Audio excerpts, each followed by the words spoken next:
to do the magic that they do, because when I'm leading the meeting, pretty much all I do is talk, talk, talk.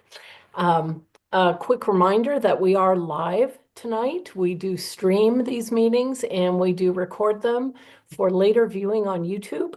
So just a little tip. It took me a couple meetings to learn about that. So I'm going to assume as we have new people joining us that it's new to them as well. I'd like to begin our meeting, as we always do, with a solemn appreciation and acknowledgement of the land that we love and inhabit. And Josh, I wonder, given all of the things we've put on your lap tonight, are you able to share that video with us, or would you like me to read a land acknowledgement?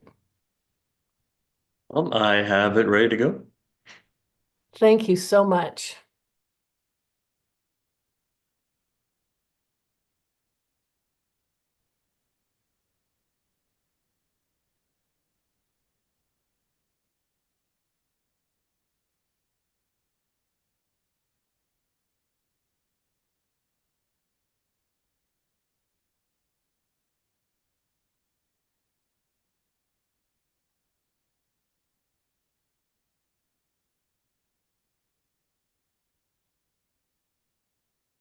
Wondering if you need help with highlighting or showing. I'm not seeing anything. Oh, I apologize. Let's try this again. Are we hearing anything? That's the question. Not me, Gotcha. Okay. which probably made everybody a little bit relieved to hear not me for a little bit. Thank All you. right. I think we're good on this one. Thank you, Josh.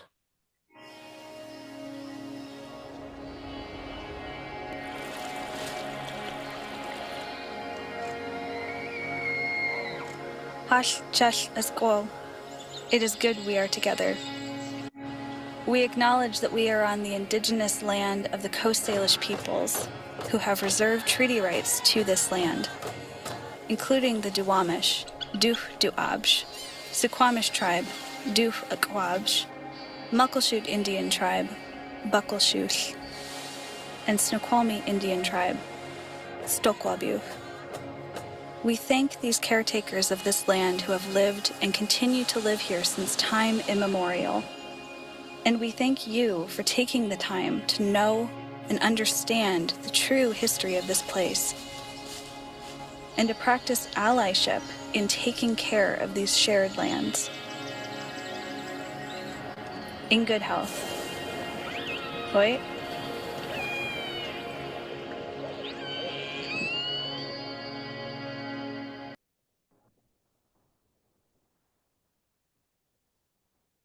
Thanks so much, Josh. I just love the visual imagery and the wonderful sounds and the beautiful voice with that important acknowledgement. Makes me feel extra gratitude every time.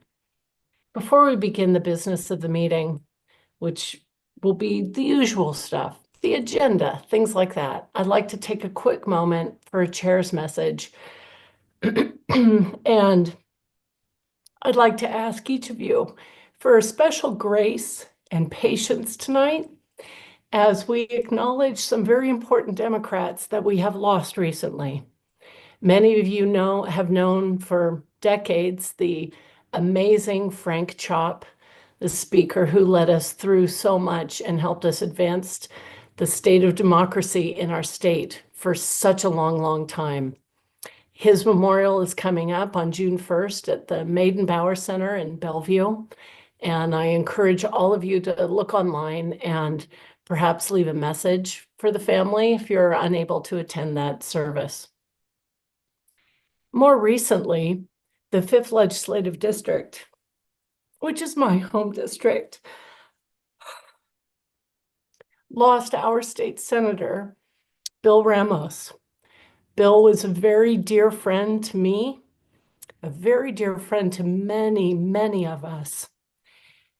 This week on Monday, the Senate had a final roll call with Bill, and he was honored by everybody in both sides of the aisle in the Senate. It was very touching. I was able to watch it on TVW. so much more satisfying than YouTube. And gosh, cable. And it really reminded me of how tenuous our time together is and how much gratitude I have in my life for knowing each of you, for being friends and partners in this fight together, and for how we are each in our own way reaching out to create friendships. Tonight, it was really wonderful for me to meet people who are the first time coming to this meeting and have them happily share their journey to, thank you, Robin, for sharing your journey to being in this room, working together to elect Democrats up and down the ballot, to defend our democracy in so many ways across our country. And while I am incredibly sad to not have Bill with us anymore, and I'm so sad for Sarah Perry, his wife, who's our King County Council member, I am encouraged that the legacy he has created by helping us flip the 5th district and CD8 from forever red to now a pretty comfortable blue, knowing that his guidance in leading us to do that gives me hope that we can keep it blue and that we can help elect Democrats and create a beautiful, warm, loving environment for all of us who live in this area that we are shepherding. We're working with our legislative districts, with our smaller communities, with our broader communities, with King County, and on behalf of the whole state. And I just got to believe if that kind of country guy, Bill, can turn into an amazing legislator like he was, all of us can make a difference like that.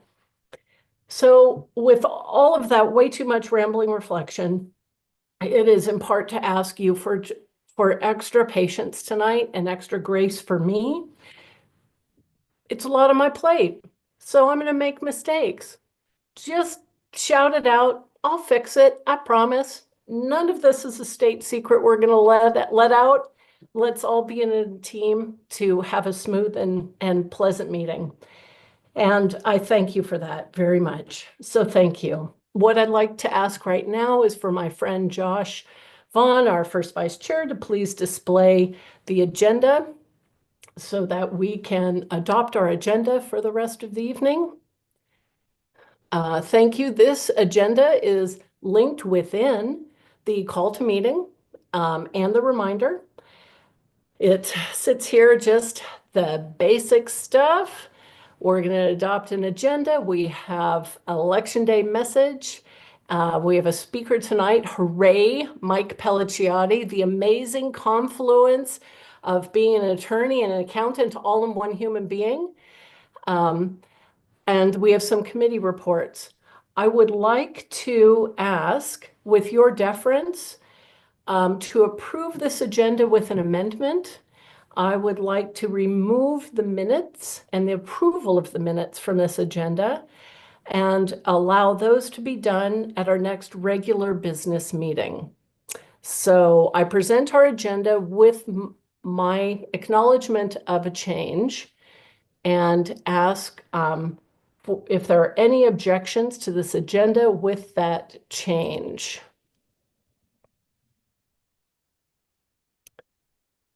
I don't see any objections. Any other objections to the agenda with that change? And one last time, thank you for taking a moment to read on your screen. And if there are no objections to the agenda with that change, we'll go ahead and approve the agenda with the elimination of approving the March minutes at tonight's meeting. We'll do that next time. Hannah Floss would typically be here to discuss the fact that today is election day, you guys, and I want to make sure everybody knows your ballot needs to be in by 8 o'clock. So if you are thinking, oh my goodness sakes, all this stuff about democracy and I didn't vote. I know every single one of you has a ballot in front of you because there's a county-wide issue on that ballot. And I would like to remind you, even if you have to leave this meeting early, to get out there and get your ballot in a ballot box before 8 p.m. 8 p.m., okay? So I'm not seeing anybody have a panicked look. Oh my gosh, Jack Wisner, thank you. King Kelly has a ballot box in his precinct. Whoa, that is pretty sweet. If we see you stepping out, that's why, and I'm here for it. Pop a message in saying, I am off to vote. And we will raise our hands in approval and clap for you. Thank you. So without further ado, I would like to move on to a much more exciting part of the meeting. We have a special guest. It is our state treasurer, Mike Pelliciotti. And there's a few things I bet you didn't know because I didn't realize that Mike was very first elected in 2020. And since then, he has absolutely reinvented that office, taken on major financial issues in the state, like the wealth gap, like retirement security, while responsibly managing all of our state funds. U.S. News now ranks Washington State the best state in America for long-term fiscal stability. And that is such an important phrase, you'd think I could pronounce it correctly, but not tonight. So I hope you know what I meant. Mike has always rejected corporate campaign donations.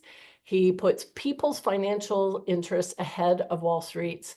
He, honest to goodness, has generated billions of new dollars for Washington and created a retirement savings option for over 1 million Washingtonians who previously did not have that option.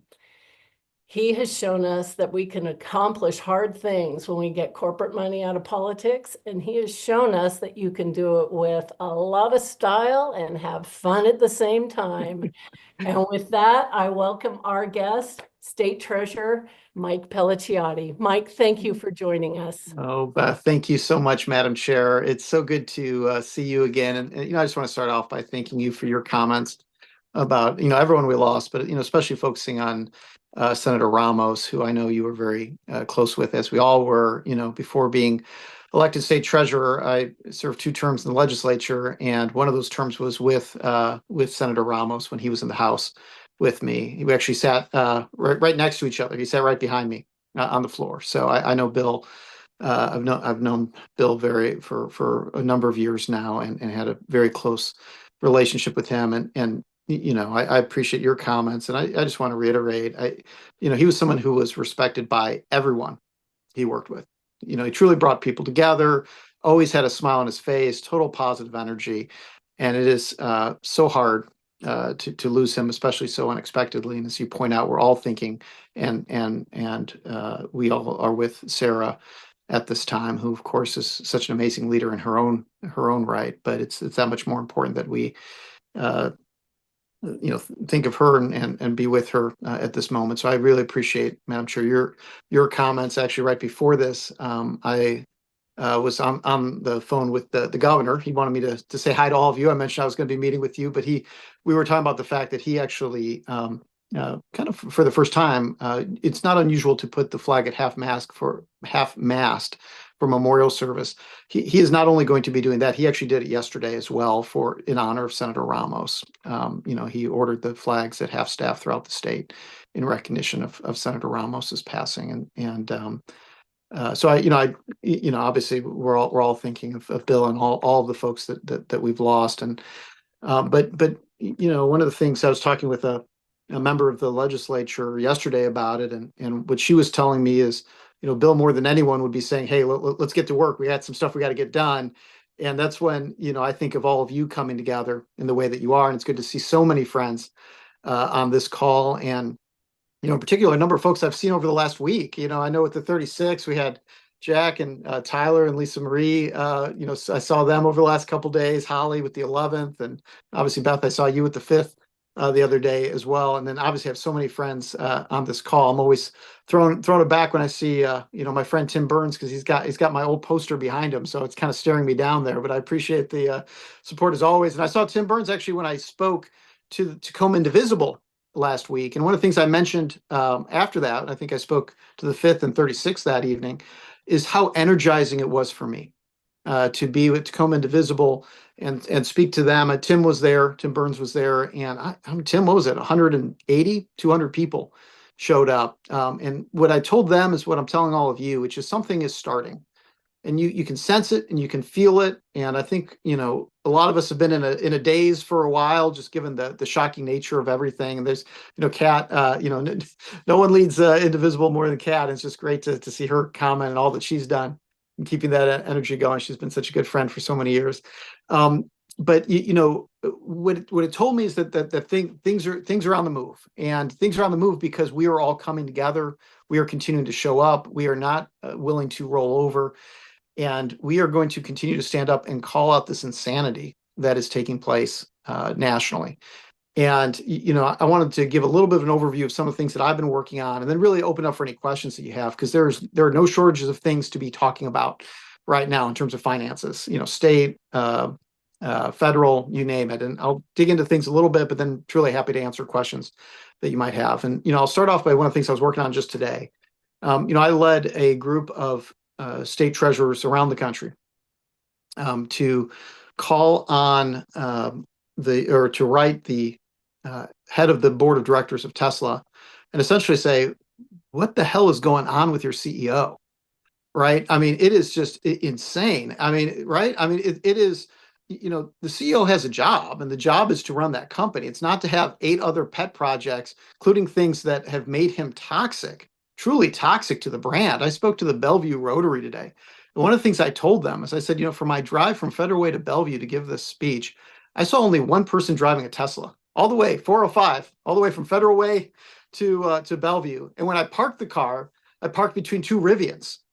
And so my point is, like, this guy has become so toxic that, you know, areas that have been, you know, such a key constituency of Tesla, you know, have shunned him, and it has an impact, because we also want to make sure that we continue to see EVs develop within the market, and we need to make sure things are moving forward in that area. And so, you know, I mention that because I'm very pleased that we've had a lot of national coverage today on the work that I've been able to help partner with other state treasurers, both in terms of with Bloomberg. Reuters did a article. I was actually asked to speak on with Bloomberg TV today about this too, just to talk about the insanity that's taking place. And I think it's important that we continue to call all of this out.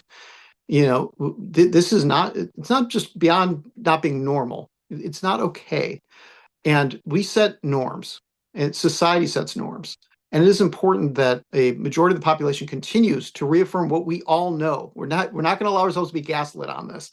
Like, we know what is taking place is not right. It is not normal. It is not safe, and it's making America weaker. And, you know, my focus is, despite what is happening federally, is that we continue to maintain a shield here within the state of Washington to keep Washington on track. And, you know, the main thing that we've been doing to prepare for that is to respond to issues of federal funding. Now, look, let me start off by saying, you know, this is something I've been working on now for a while. Starting last August, you know, I started bringing our office together, and I said, we need to start preparing for the potential and possibility that Donald Trump becomes president. And if he does, he unlawfully withholds federal dollars from the state of Washington. And at the time, there were no other real states talking about this, so much so that I had to call up other state treasurers and talk about how serious it was, because, you know, I said, hey, we saw this in September of 2020 here in the state of Washington, so we should not be surprised by this. We should expect it. And the co-architect of Project 2025 was the White House budget director under Trump, who charted out the path related to federal funding, which is the number one tool of the federal government, to be able to coerce states to do policy changes that they don't want to do, that the federal government under the 10th Amendment has no constitutional right to tell a state what to do. And so that's why, starting in August of last year, we started to prepare. And that meant I had meetings as well with the White House Budget Office for President Biden, and started talking to them about the concerns that I had, and inquiring with them in terms of strategies that they might see as appropriate to be able to respond to this potential threat. And so while I said at the time, I hope this is the biggest colossal waste of time the Treasurer's Office has ever spent on an issue, it has ended up being some of the most efficient use of time, an effective use of time in preparing for what we then have seen. So when January 28th hit, and you might already forget, but on January 28th, the President of the United States withheld all federal funding from the state of Washington and every state in the country, and every other grant recipient of federal dollars. Well, the good news is we were prepared. And how were we prepared? Well, I've talked a lot about the triangle of leadership on these federal funding issues, which means the governor, the state treasurer, and the attorney general in each state working in lockstep on these issues. And why is that important? Because essentially when an action is taken by the White House, and let's say they're blocking federal funds, we need to get a court order to stop that action and get the money to continue to flow. Well, court cases take time. They often take several months or longer. And so what we need to seek in those situations is the extraordinary remedy of what's called a temporary restraining order. It's a TRO, or a preliminary injunctive order. And those two actions are essentially the court taking the extraordinary remedy as soon as a case is assigned to that judge of essentially ruling with one of the parties while the case is ongoing. That is an extraordinary remedy for a reason, because the judge doesn't have a whole lot of evidence at that point. The case has just been filed. It normally takes several months to sort something like that out.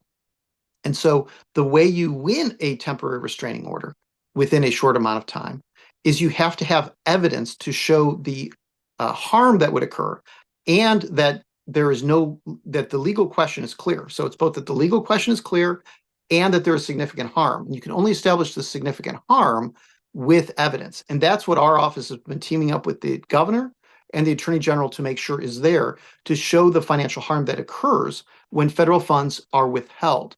And that's what I started talking to other state treasurers around the country about, because once you started getting that evidence together, when a shocking event like a complete withholding of federal dollars occurs, we have the evidence ready to present to the judge immediately as a part of the lawsuit that the attorney general is bringing, because the attorney general doesn't have that evidence, right? That has to come from the state agencies and the state treasuries to be able to establish that. So we had that information together, and we were able to get within 48 hours of the president attempting to withhold money from the state of Washington, a court turned it back on, and the money continued to flow, and we continued to do what we were doing.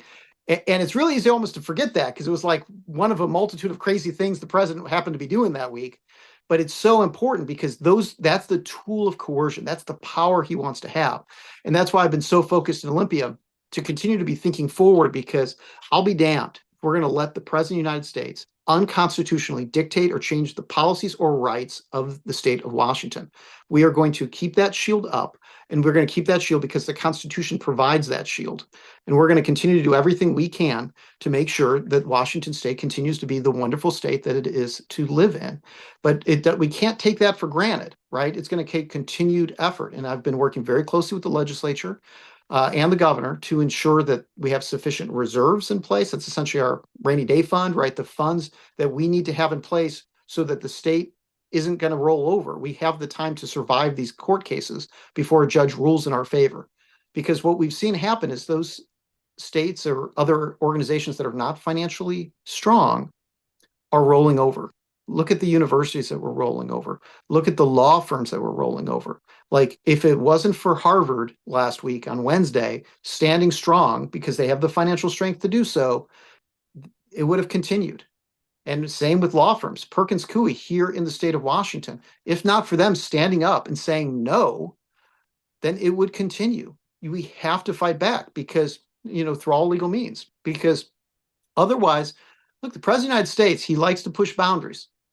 And here's the thing about him, as I always say, he'll throw a punch, but if he misses, he'll pretend like he was never in the boxing ring in the first place, right? He'll miss, he'll be like, oh, Washington State, hardly know Washington State. I've never really heard Washington State, hardly know Washington State. What, withheld money? I don't think so, right? But if he lands a punch, he's not going to stop. And we have to survive that first punch. And that means being financially strong. And that has been the main focus that I've had, despite the range of challenges that are coming our way. But what I will say is, I will say good news, which is, despite all the challenges we have, including not just the unlawful withholding of federal funds, but the actual lawful attempt to lower the amount of federal funds coming to the state of Washington through Medicaid funding and through changing tax-exempt bond status to essentially pass taxpayer dollars on to Congress so they can give millionaire and billionaire tax cuts. I mean, all of those things are challenges, to be sure. And I went to Congress to fight all of those things, to advocate against it.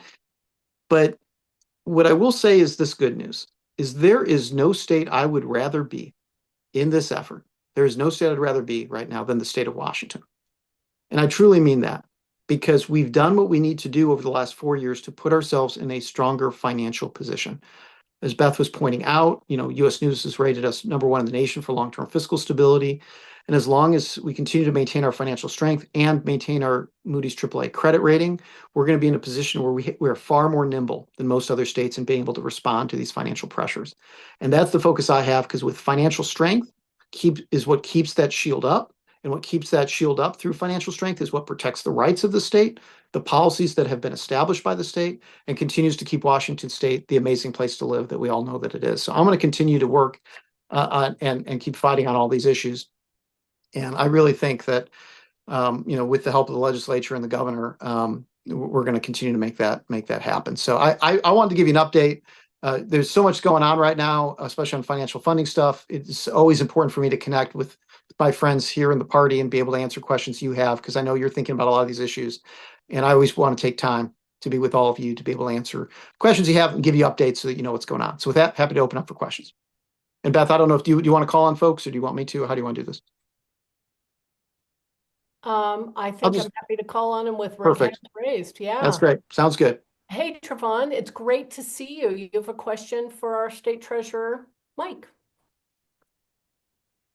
Yes, hi, Treasurer Mike Pelliciotti. How are you doing today? Good. It's Trey off for the 47th. I've met you a couple of different times throughout the state. Just because I'm on the tourism board for the state, and I also work for one of the congressional districts that deals with a lot of tourism. Can you talk about how these how the tariffs are affecting tourism, and two, just how the president himself is affecting tourism, one, throughout the state, and if possible, throughout the country as well? Well, Trevon, it's great to reconnect with you, and thanks for the question. Look, the president's wrecking our economy. I mean, I'm just going to put that out there. It is beyond belief. This buckshot approach related to tariffs makes no sense. I called this out as being reckless in January when he first started talking about it. It is, I mean, there's a lot to talk about tariffs. I've been doing it for the last 3 to 4 weeks. I've been going all around the state, gave speeches and talked about tariffs to local media and the Tri-Cities and Cle Elum and Ellensburg and Chelan and Wenatchee and Davenport and Spokane. I've been in Ephrata and Moses Lake. I mean, I've been talking about the impacts because we're getting hit on all angles. I mean, you mentioned the question specifically with tourism, and I'll get to that in a second. But we are a trade-dependent state, meaning that not only do we rely on imports, especially from Canada, we export. We're an export-heavy state. Not every state can claim that. And so, one of the things I was talking about in Central Washington is the fact that 90% of our fertilizer comes from Canada. 90%, meaning 90% of the foundation of kind of how we grow things, and we are very much an agricultural economy in many ways, relies on that fertilizer. Well, if those costs are increasing, that's going to increase the cost of production for all of our farmers. It's going to increase the cost of the produce for those, and increase the grocery costs of those who want fresh produce in our state. And then for those individual, those farmers who rely on exports, especially places like India, I mean, apples and asparagus, and I mean, I could go on, that's drying up. I was talking to a shellfish farmer in the western part of our state who said that this is a company's fifth generation shellfish farm he has, that his exports dried up overnight to the point where he might be going out of business. This is insanity. It is insanity. But it's, in my opinion, it's all about the president trying to exert power where he can. And, it is making America weaker. It is making our economic standing weaker. It's making the dollar weaker. It is just reckless and irresponsible. And then, of course, he's going after the head of the Fed, the Federal Reserve, inappropriately as well, further undermining confidence in so much of what actually truly makes America great in terms of the systems and institutions that we have. But to answer your question directly, it's affecting tourism too, because, before I went to Gonzaga and got my law degree, I got my master's degree studying rural economic development in Canada. And I went to Canada because at the time they were our largest trading partner. And I have a lot of friends who are still Canadian. They very much are Canadian. They were then, and they are now. And I understand this relationship better than most. And they feel betrayed, and for good reason, because we have for so many years had such a close relationship. Last stat I saw was that tourism to the United States was down 90% from Canada. That is having a huge impact to our state. It most certainly is, especially if you're in Linden or Bellingham or Blaine or, I mean, imagine if you're trying to live in Point Roberts right now, where you're relying as a Penn Peninsula, it's kind of connected to Canada and it's got water on the bottom there. If you're relying at all on, everything you need there. Plus, guess what? We get a lot of energy from Canada. Like, so that's just going to increase our utility bills. So everything is just, it is mind-numbingly dumb. And that's why I've been going around nationally to call this out. And I've been saying how state treasurers need to be leading the way, and we are. Democratic state treasurers are leading the way in calling out this insanity and how reckless and irresponsible it is, and how it's Democrats who are going to continue to lead the way to show how it's Democrats who need to be trusted to lead on economic issues. Sorry, long answer to short question, but I got a lot in there because I've been dealing with these issues a lot over the last couple of weeks, and I'm going to continue to advocate for it. Other questions? That's wonderful. Thank you. We have a couple in the queue. First up is Robin. Hi, Mike. Thank you so much for being here tonight. We really appreciate you being here, and for all of the energy that you're giving, talking to people all over the state, and the federal government as well. We need that energy, and we're right with you. So one of my huge concerns and questions is what plans do we have to protect Medicaid? We know that half of our state's population are vulnerable children, rely on that. Yes. And that would be the ultimate in cruelty. I know that the federal government has imposed things like work requirements and on other states. What do we have in our wheelhouse to stop this cancer from hurting our children and our families? Well, there's a lot to unpack because, you mentioned, I was mentioning earlier about the unlawful withholding of federal funds. What is a lawful effort by Congress that they are attempting is to lawfully reduce Medicaid funding, purely in an effort to give tax cuts to millionaires and billionaires. So you want to talk about something that is incredibly immoral, and just also bad policy. And I want to tell you, well, first, I want to tell you what I'm doing about it. So second, my focus has been going to DC and raising this alarm because we receive $27.4 billion a year from the federal government here in the state of Washington. The overwhelming majority of that is in Medicaid dollars. So, I can't sugarcoat it, right? If Congress does stuff like this, the money, there is not money there in order to make that full amount up. And I think it's important to be honest about that. Here's what I'm doing about it, though. Because of that risk, I'm doing everything I can to put pressure on Congress to not go there. Because I do feel better about it now than I did last fall when I was really starting to worry about a complete reduction or elimination of Medicaid dollars. And the reason it's becoming difficult is for all the reasons you said. For newborns in our state, there are Apple Health funded births, which is our Medicaid system. 47% of births are Apple Health funded births, right? 2 out of 3 are in rural Washington. 3 out of 4 are in several rural counties in rural Washington. And that's why I've been both, going to DC to talk about that impact that would take place. And I think that makes it much harder for the Republicans to hold their majority together to bring those votes to reduce it in the amount they want to. Now, that's not going to say they're not going to try, and it's not going to say they're not going to reduce it to some degree because they want those tax cuts more than anything. But one of the things that I've started and really started to talk about is how all these efforts being done by the Republicans for these tax cuts is essentially money that is being taken, from the people, from Americans, right? Either through reduced healthcare access and those funds that would be going and investing into our healthcare systems and keeping our healthcare systems operating. Or like I was talking about the elimination of tax-free municipal bonds, which is a wonky way. I won't bore you with the details, but essentially they're sucking money out of state and local taxpayers and the public services that are there in order to generate money for tax cuts.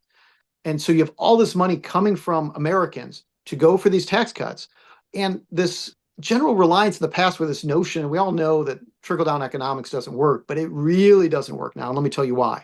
because as money goes to Congress to give these tax cuts, and now more than ever, you have millionaires and billionaires investing those funds. So it's not like they're going to turn around and like build a new business. It's not like they're a warehouser and they own warehouse and now they're going to build a new facility somewhere in Port Angeles, right? These are folks who would just have money on a balance sheet, and a lot of money on balance sheets, and they're going to just invest it.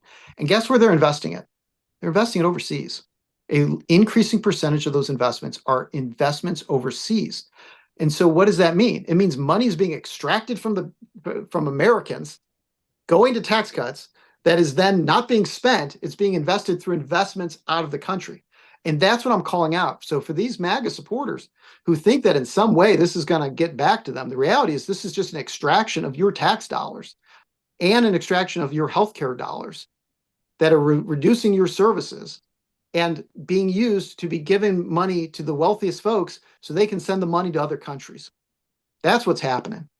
And that's what I'm going to continue to call out, because I think that's the effective means to stop what would otherwise be a lawful act of Congress if they want to do it. But we need to make it politically unpalatable for them because of the harm that they're doing through it. Sorry, again, long answer, but it's a really important question that you're asking. Wow, Mike, I wish there was a way that I could say that in layman's terms and explain that to people, because that is really powerful. How about this? The Republicans are doing wacky stuff in Congress where they're taking money from Americans and sending it overseas. I mean, that's really what's happening. And of course we know that that's what they're doing. Like, you know what I mean? Like, of course, like that Americans, I mean, we all know when this is happening, these tax cuts are getting paid for somehow. And people are like, I'm probably getting screwed. And guess what? You are. And you are through these Republican plans to give money to the wealthy in a way that's not even then benefiting American interests. It's going overseas. And I think that's something we have to continue to highlight. Okay, wow. Awesome. Thank you. And thank you for giving me simpler terms. We have a couple more questions on tap, and the first is from one of our DNC reps, Sophia Dannenberg. Hi, Sophia. Thank you for joining us. What's your question for Mike? Hi, Mike. Well, Good to see you. it's good to see you. So very convenient that you mentioned specifically the number of dollars that are coming into Washington State in federal grants. As you know, I'm also a state parks commissioner, and I sent a note to our agency asking if we have a ready list of all of the grants we receive, exactly what's being funded by it, who are the employees that maybe are being employed under those grants, so that we can react to any disruptions with the expectation that we are going to begin to receive either in applications for future grants, or possibly in order to have current grants paid out, requirements around cooperating with ICE, removing DEI programs, removing DEI language, things like this that are really against our values.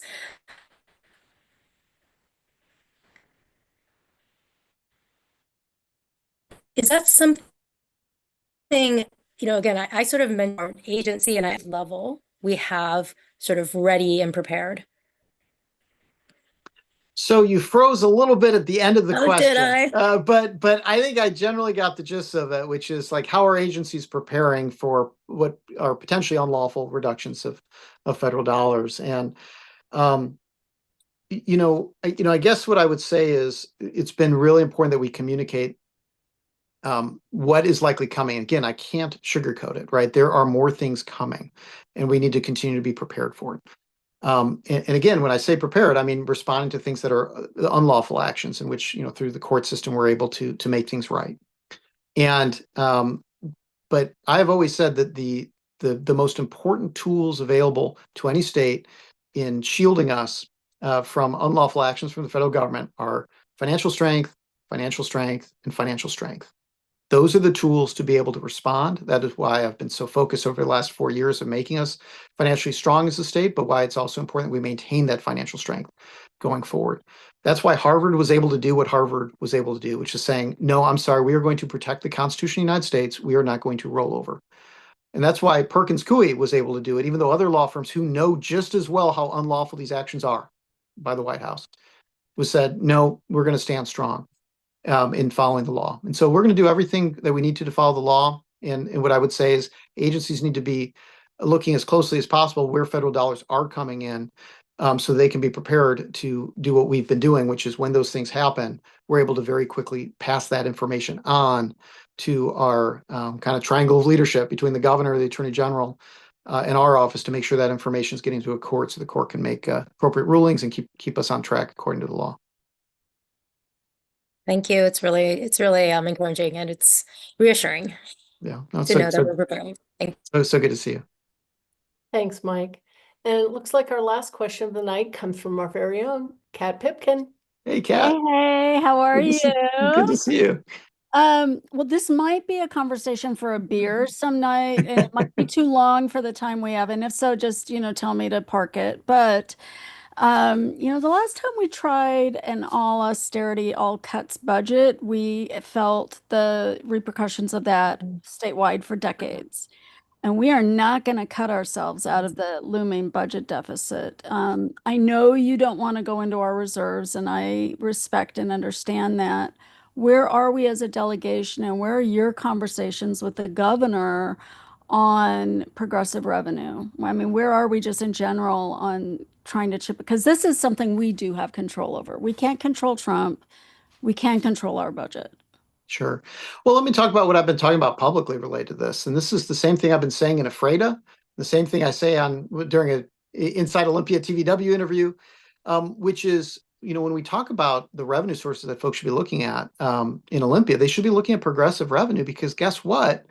Those wealthy folks in our state are about ready to get a huge tax break. Right. So we should, the legislature, in my opinion, should be looking at those financial sources, recognizing that essentially federally, there's going to be increased capacity that they're getting through increased tax breaks. So things like capital gains and other things, something that I've supported for a long time, are things that should be looked at. And as Beth has pointed out, as someone who's always rejected all corporate campaign donations, we need to make sure whatever system is set up is best serving the people and not serving corporate interests as well. Here's what I was saying in AFREDA. Again, I'm going to say the same thing now. Which is, when the legislature is looking at the current budget shortfall that exists. And I always want to give some context around this, because I think it's important to see where we're at, because people think of it as like this $16 billion debt or something like that. There is no debt right now. Right now, what we have is a budget that will come due on June 30th of this year. The fiscal year will come to an end. And when the fiscal year comes to an end, the budget will be balanced with our rainy day fund.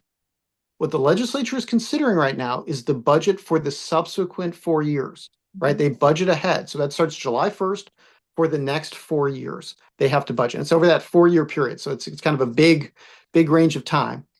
And the challenges, and again, you've asked questions, so I'll give it to you straight, is that, the last responsibility, for Governor Inslee was to propose a budget for the legislature to consider when they now pass this budget for that next 4-year period. Well, the challenge is that that governor's budget at that time was $16 billion more than current revenue projections. That's the shortfall. It's a $16 billion shortfall. It most certainly is a shortfall, but I always want to be very clear. It's not a debt or a deficit or anything like that. It's a shortfall. So that leaves the legislature 3 options to fill that shortfall. Number one, reduce Governor Inslee's proposed budget. So it's new spending. So what is that new spending, and what should be potentially reduced with that?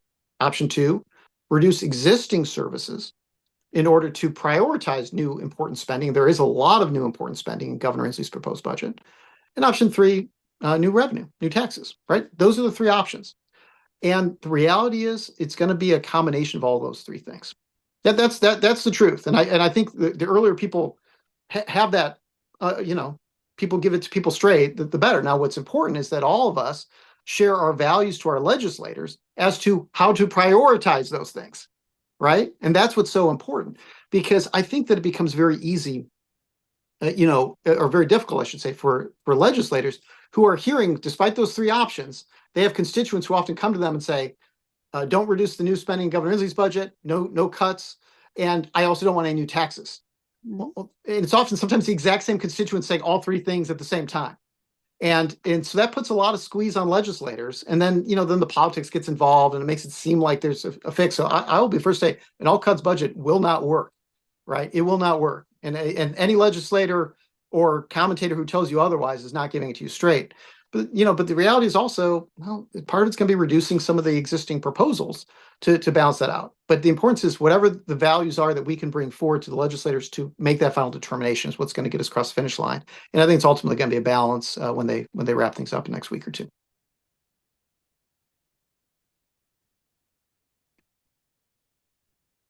All right. So with that, it's so good. It's so good to see all of you. Thank you for having me here. And as I always point out, it seems like too often the elected officials only show up when it's time for endorsement season. And while I very much appreciate all of your endorsement from all of your LDs and this body in particular last year, we're doing a lot of important stuff, and I want to make sure you're the first to know about it because you are so instrumental in everything that's moving our state forward. And so I just appreciate the opportunity to join you and everything that you're doing, keep us on track. And I'm happy to always see friends. So thank you so much for your time.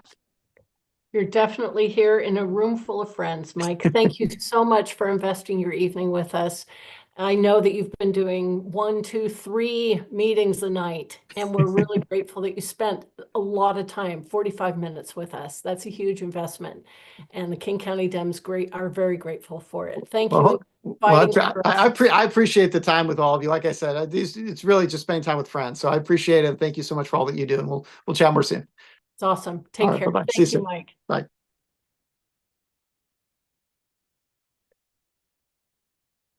And here we are, back to our regularly scheduled program. Mike is phenomenal. I just am so grateful that you guys were willing to spend part of your evening with him. It was certainly the best for me. Kind of could use a little bit of a 7th inning stretch, but I think what I'd like to do is power through a couple of committee reports, then do a practice ballot, and then we'll have our endorsement discussion. So here we go. We're back at it. First up would typically be Melissa Taylor, our vice chair for fundraising. But as you guys know, she has a rather full plate right now. And so I am here to pinch hit. I'm even going to see if I can spotlight myself. Oh my gosh. And share with you that our school board power teams are doing amazing work. We have somewhere between 5 and 20 volunteers in all but 2 school districts within our county. They are rallying behind the current school boards, they are attending meetings, and they are actively recruiting candidates to run.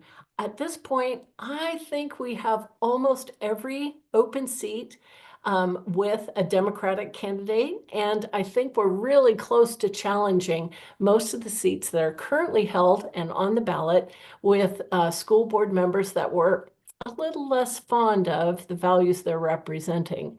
So our power teams have been doing phenomenal work, and I applaud you guys. Many of you are paying careful attention to that and participating on those boards too. Thank you very, very much. Very much. To support those, especially brand new candidates, we will be holding a very casual and yet a very lively fundraiser on June 14th at Highline College. We'll be there for lunch. And we would love if all of you could attend and have all the LDs represented with the table. All of our candidates will be there, and many of our candidates marching up the ballot will be in attendance as well. We have wonderful news that Chris Rakedahl will be able to speak with us. Sorry, thank you for your patience again. And Susie Levine will be there also to give us some special words. So we have some globally known Democratic powerhouses, as well as those leading the charge for education in our state. So I hope to see you and look forward to seeing a registration coming through super soon. Our fundraising is going really well with that so far. And with the money that we raise, we'll be able to provide professional headshots, professional writing and editing services for these first-time candidates, so their candidate statements will be polished and perfect. We will also be able to give them each a little pot of gold to kick off their candidacy and allow them to purchase things like yard signs and stuff like that, that they need to actually have a legit political campaign. Most of these new first-timers to political races are willing to do the work of being on the school board, but many of them have said they don't want to be politicians and they don't want to run for office. So we're all leaning in to help them and do that hard part so they can do what I consider to be the super hard part, and that is sitting on their school board. So thank you for that. I'm not sure if Diana Phillips is in the room. Diana, as you know, is our treasurer. Diana, if you are, please feel free to come off of mute and speak up. In my conversation with Diana today, she was not certain if she could make it and said that there was not a heavy-duty updated report at our last meeting. As you know, we approved our budget, so we are just starting to enact all of that good stuff.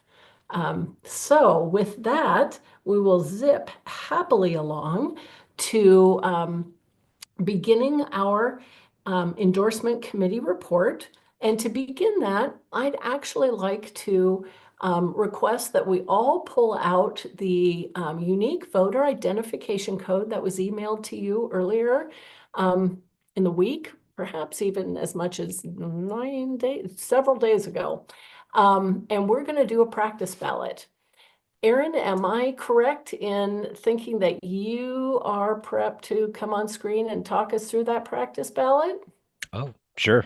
Yeah, it's a practice ballot. We can do that. I think Yay. Josh or Alex has a link to be able to paste in the chat. Great news. Thank you, Josh or Alex, for popping that link in the chat. So everyone got a voting code, and we're calling it a voting code because it didn't represent your being credentialed. That happens here at the meeting. And so if you've been credentialed, then please go to this test ballot and just confirm that your voting code works, that you can get to the Google form. And then we'll go through and just do a count and see if there's anything weird showing up. This is our first time running the system since we last did with the reorganization. So thanks to Marty Ross and a bunch of other people who've worked on it. All right, and I'm seeing a message if I didn't. I'm guessing that means did not receive a code. So we'll start doing some follow-up with anyone. And yeah, I think we'll give it a couple minutes here. If you have something else you want to cover as a report in the meantime, there's a test ballot link that is showing up right now in the chat. So if you go to the chat, you should be able to see that. If anyone has any problems, this is the best time for us to work through them one-on-one. That's right. For if you are credentialed, that means there is an asterisk in front of your name. So out of all the possible people who might be able to vote for your LPO, your local party organization, it goes through the order of preference with the chair and delegates, and then following up with either vice chair or alternate delegates, and then state committee members. So those votes have been assigned already in the meeting. Those credentials have been added. And so we're just asking anyone with a star in front of your name to do the voting. And Erin, I am noticing in my ballot, choose an A or a nay.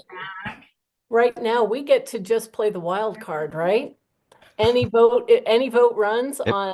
It's a test ballot. You can't do it wrong, or can you? See if you can break it, I guess. Here's my challenge to you. No, please enter your correct credentials. That would be really nice. Your correct voting code. I love it.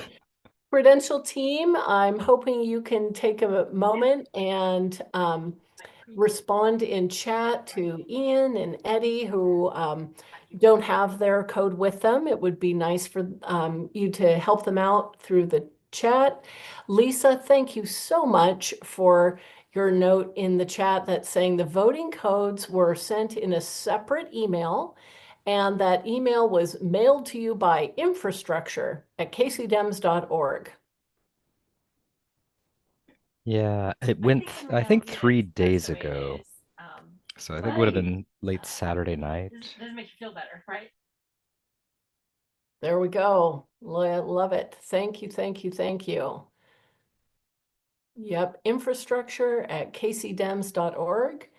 And it is a combination of, yay, Eddie found his. It could be numbers and letters, could be all numbers, could be all letters. It is your secret code. Please don't share it. It's Oh, contained. no, it very specifically is 6 letters and then 2 numbers. So they follow that same there you form to just go. kind of let you know that you're seeing the right thing. It should be bold. It should be on a line by itself in this email. And Lisa's aptly noting that hers arrived April 19th at 10:44 p.m. So if you need to actually scroll in that method, that's about when to look and find it. Erin, did you make up the There's this long list, I think a couple thousand 6-letter words that the voting system itself goes and takes that and then does random 2 numbers I was after just it. wondering how mine was picked because it was just so appropriate. Is it like horses or something? No, it's an island. Oh. And I live on one. No, please read nothing into them because I went through to try and go through the list like, oh, there are a couple words I want to remove from the source, so we just don't go with those again. So I don't think anyone got the word stupid, but I had seen it in there, so I'm trying to make sure that gets fixed. Yeah, like whoops. So really, nothing intended. Particularly hostile. Yes. Thanks. Hey, Erin, you have a question from Carol Lynn. Hey, Carol Lynn. Hi, my question is it case sensitive? Yes, it is. So those are 6 lowercase letters and then 2 good. digits. Okay, because that's what I did. Awesome question. Yeah, Awesome question. my computer wants to put down the first one as being a capital, but I changed it to a small, to a lowercase letter. Yeah. Okay, great. Awesome. So we are doing this practice because we will be having official endorsement votes, and we want everybody to be very comfortable with utilizing this method of voting, and to be aware that prior to next month's May 17th KCDCC Executive Board endorsement meeting, you will receive a fresh unique voter identification code. And so when you see that come through of a few days prior, you will want to highlight that and say, aha, I need to remember this. I am going to want to use this code. Maybe even put it on a sticky note so that you don't even have to open more files at the same time and you'll be ready to go. So I'm seeing a few questions. I want to make sure. Look, I can answer a couple. There is no automatic email going out right now because we weren't collecting email addresses. And that sounds like that would actually be preferred, though, that if you could be getting a confirmation your vote came in. So we can change that for the future. Okay. Excellent question. Oh, something that's not quite a question that you brought up, but it's related. There is a form to remove people from an endorsement slate, and we'll be using that form in the next meeting. So it was already used in this meeting, but it was a very short slate, so we didn't have any responses, which makes a lot of sense. But there'll be that out there next time for you to be able to, ahead of the meeting, get anyone pulled off that you want to discuss and not have just voted in the big bulk slate. Super. Erin, thank you so much for remembering that. I completely forgot. That is a special form. And again, something to keep in mind for next time. In fact, is it the same link? Like if I save that special link? Yeah, because it's really easy enough to go through the. Ooh, we didn't have any responses this time, so yeah, we'll just keep using it. But the form's going to get updated with what the slate looks like next time when that gets prepared. Fantastic. Okay, so folks who have asked in the chat about they have an asterisk next to their name, but they don't have code handy. Have they been responded to? Our friend Julie Conklin from the 46/5th, because we try to keep a little bit of owning her also. And Jack Wisner, who is amazingly pinch hitting in the 36th and also as parliamentarian tonight. Want to make sure they get the chance to participate. Hi, Alex. Thanks for raising your hand. No problem. I've reached out to Julie and Jack, but feel free to message me either on here or wherever, and I can try and get it sorted with your email. Beautiful. Seems like some people aren't getting it forwarded to them from their KCD emails. Ah, yes. Thank you. Thank you. Thank you. So it might make sense to go ahead and take me off the spotlight now, because I know my eyes are roaming all over as I'm trying to be diving into what we've got in terms of responses. So I'm not, yeah, thanks. Got it. You got it, Aaron. Roaming eyes and diving into details does not need quite that intensity of investigation from all of us. So thank you for doing that. And thank you for helping us to understand the method. How are we doing in terms of having a critical mass of votes in? Because we will have the opportunity for another vote tonight with our endorsement considerations for another practice.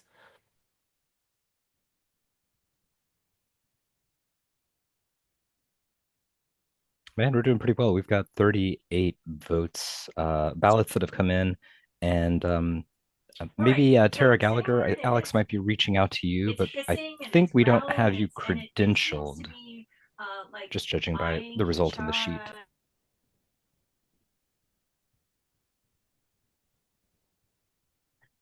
Beth, I didn't see a ballot to vote on. I've got my secret code, but I don't see anything to vote on. Awesome. You know what, Tim? It is going to be a link in the chat, and our special link masters will forward it down in the chat, so it will be the most current. Got it. Awesome. Thank you. Perhaps next time and after he votes, we will spotlight for all to see Tim Burns' box, because he does have an original Mike Pelliciotti poster right behind him. Hi, Andrew. Autograph. Autographed. Oh my gosh. Check that out. There he is. Mike Pelliciotti for treasurer. Hey, Hi. I just wanted to bring up the tally and just a point of clarification. Um, some people are not credentialed with an asterisk because the three voting members of your LD are present. So in case of like the 47s, the 46, you all have four. So the priority of the asterisk would go to the chair, the rep, the alt or state committee. So if you're not asterisk, it's not because you don't have a vote, it's because the three voting power has already been given to those who have the priority. And we do apologize for the miscommunication. Thank you. that's a wonderful piece of clarity for us all. Thank you very much, Andrew. I really appreciate that. What do you think? Do we have most folks who are voters participating, and we can close this link in favor of moving on to sharing the floor with our endorsement committee? I have a question for Tim. The code that you used doesn't look like the one that we sent. And so just want you to confirm that you're looking at the mail on April 19th. And then I'm going to go try and find where we sent that mail. Maybe something got confused. But otherwise, looking really good. I don't know the complete total. Andrew, do you know of how many we have total tallied? Or sorry, credentialed to vote? I think it's 44. I don't have in terms of, oh wait, I could get that. Just give me 1 minute. Yeah, Andrew, look at line 155 and then just take out for 47 and just take out 2 for the 2 LDs that have 4 people here. Okay. Oh, okay. Well, we do have 40 ballots successfully tallied. So we're looking pretty darn good. Okay. Yep.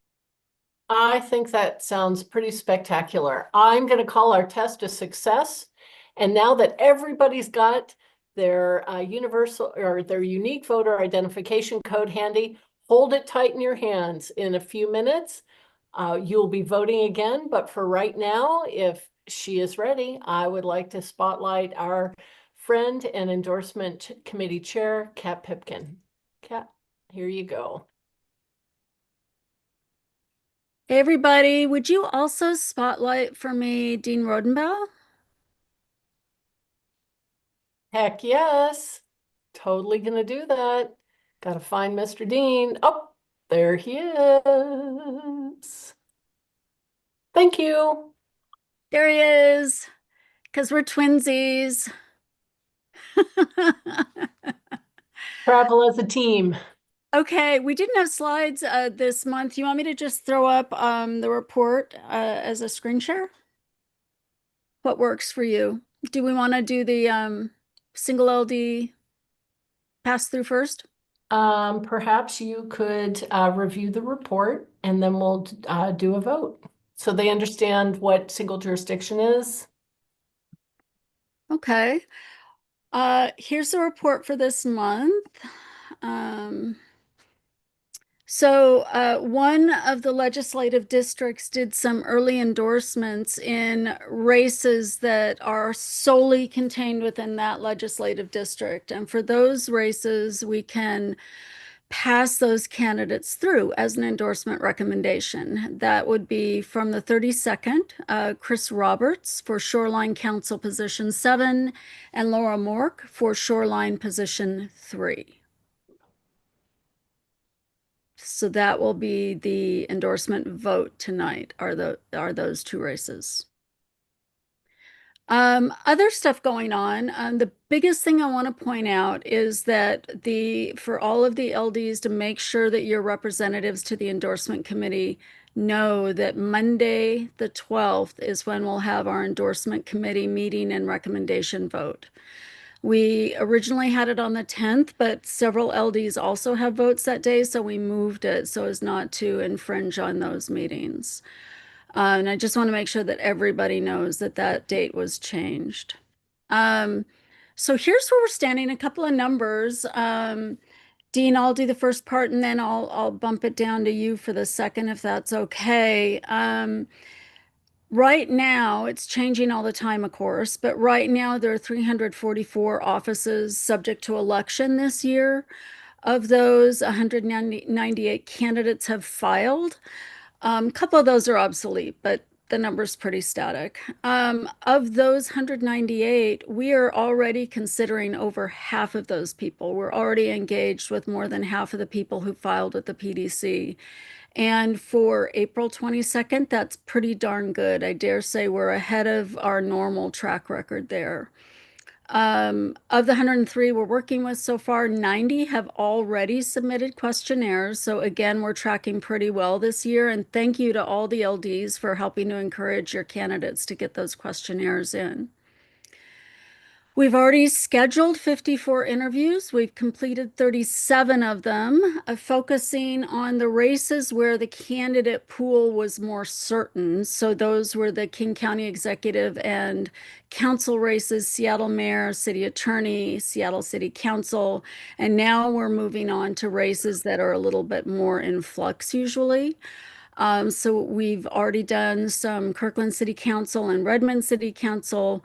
And moving on down, then we'll be focusing in the next 2 weeks on judicial races, city council races, and school board races. And I want to especially lift up the work of 4 people. Bunny Hatcher and Jesse Weber are the people who've been QAing every single one of those questionnaires. So they read through them, they make sure they're complete, that there isn't something that looks like the candidate accidentally didn't mean to write. They give them that first pass and then they approve them or not, and then we proceed to schedule those candidates. And that's where we come into thanking Andrea Ornelas and Julie Conklin of the 31st and 43rd. They are the ones doing all that work to get people scheduled in ways that work both for the LDs, for the county, and especially for the candidate. So it's pretty darn amazing. Those 4 people are just doing incredible work. Dean, do you want to talk about the participation levels that we've had so far and what we're looking forward to? Yeah, absolutely. One of the things that we are most gratified about is the strong representation we have had in the interviews from the LDs. On average, we've had about 12 of the 17 LDs represented in every interview session that we've conducted. So sincere thanks to all of you for supporting your endorsement teams and encouraging their participation. We also are beginning to have other members of LDs participate in asking the questions and sharing broader ownership for the process. One of the things that we were able to do in the last 30 days is do evening input sessions on question refinement for the live interviews. And we did that both for Seattle and other city council races. So we had a couple of breaks in our interview schedule, and it was an ideal time to gather input from the team and make sure we are shaping the questions to reflect their interests. One of the things where we could use your help is we would like to do more research for hotly contested races this cycle. We have candidly been a little bit challenged in identifying people because of their volunteer commitments already, but we want to do some simple research so we can do a comparative analysis on races where we think looking at the candidates side by side in an equal comparison would help people make the best endorsement decisions. So if you or someone within your LD you think might be a candidate to help us with that, please reach out to Kat or I and let us know, pass along their names, and we're happy to contact them. But we really appreciate your support and the participation from each of your LDs. Thanks, Dane. So I'll just mention, just state some of the dates and the locations for the candidates, the jurisdictions for the candidates that we have coming up. So King County Superior Court, that's every LD, Kirkland and Renton Municipal Court, so that would be the 11th, the 45th, 48th. Also Bellevue and Redmond City Council, of course, that's 41, 45, 48. We also have Issaquah, Kent, Renton, Sammamish coming up, so all of those cities. And then Monday, we have a very heavy day for the 41st and the 45th and 48th again. Mentioned Sammamish, so we also get some of the 5th in there as well. And then in May, we start in, again, in addition to the 26th with Kent and Renton, then on the 3rd, we'll have Auburn, Burien, and other cities. So just making sure people know when their cities' endorsement interviews are happening in case they would like to attend. And just a quick reminder, each of the interviews going forward for the most part are 30 minutes. We used 45 minutes for the initial higher profile races, and now they're 30-minute sessions. So it really is still a substantial amount of time to hear some in-depth context from each of the candidates.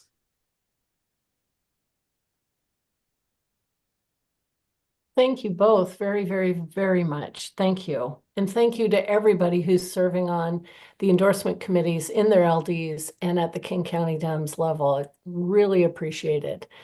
Hannah has a question in the chat about time of day the interviews are throughout That's the a week. great question, Hannah. The weekday interviews are held in the evening. Those are usually 6 to 8 or 6 to 9 p.m. And then on the weekends, we typically will go from 10 to 3 with a break in the middle.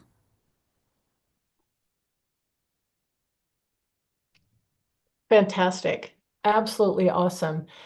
Kat and Dean, thank you for your report and thank you for an introduction to how that goes. Would you like to put forward what constitutes a motion and a second from the endorsement committee to vote for?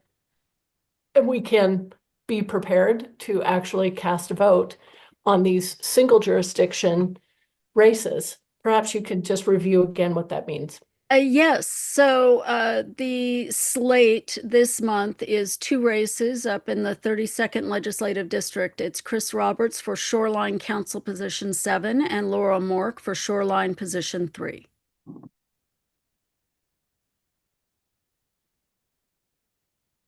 Excellent. So next up, our ballot team will put a ballot in link in the chat. And the endorsement committee is officially asking you, because they have made the motion in the second, to vote aye. If it's a thumbs up, to pass through the endorsement made in the single jurisdiction of LD 32, or if you don't support KC Dems endorsing those candidates, you can put a nay in there. So in a moment, that link will appear in the chat.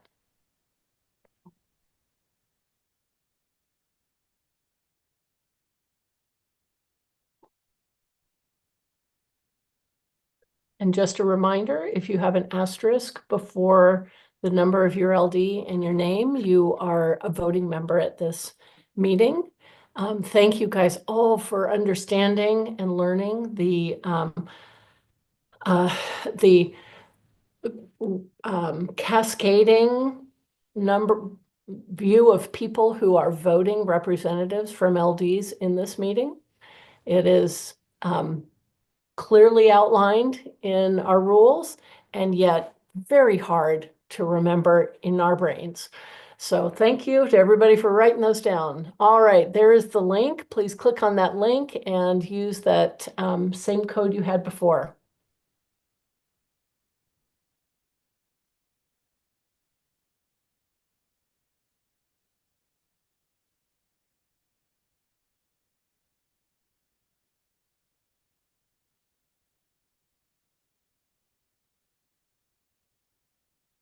Madam Chair, I just wanted to say we have 43 voting members.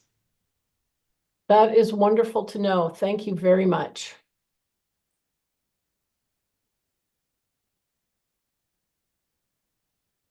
And as a reminder, if a nomination or if a slate comes forward from the endorsement committee, they need greater 50% of the voting members to approve, because it is a recommended slate from the endorsement committee. So that would be how many people, Andrew? 23? Yes. 22. 22 plus, yeah, 22, yeah, because that's 21 plus 1, yeah. Yep, thank you.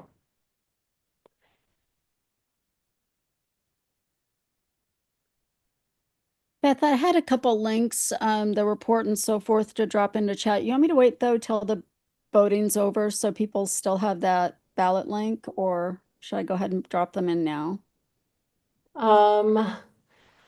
Let's see what the report is back from our balloting committee to make sure that there are steady stream coming in. If it looks like there's a steady stream, we will we'll say yes, please. As a report, we have 41 ballots already tallied, all in favor, so there's no way the nays could now overtake it. Great. So Kat, feel free to drop those links. We'll give another couple of minutes, or maybe another minute or so, to make sure that we have good practice with this balloting method. So if anybody's having troubles with the ballot or using their unique voter identification code, please go ahead and drop it in the chat. We don't want to close the balloting without you having this opportunity to cast your vote, especially on today, final election day. All right.